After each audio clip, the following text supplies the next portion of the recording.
Ayan mga ka-idol, pauwi na po kami ngayon. Galing po kaming Gapasan.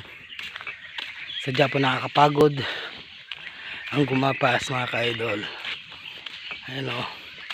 Mga alas 4:30 na po ngayon ng hapon mga ka-idol.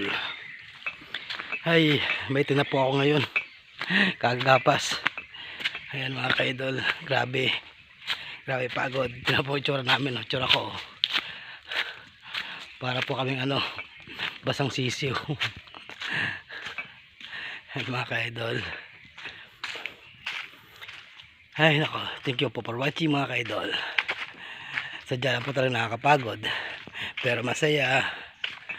Opo, masaya po kami kasi pagkatapos po nyan ng gapas, palay na po yan mga ka-idol.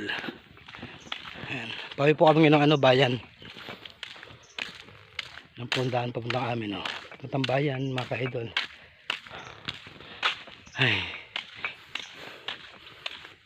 thank you po for watching. Ingat-ingat po tayo. Ingat-ingat po ako. Ingat-ingat po lahat tayo. Thank you po.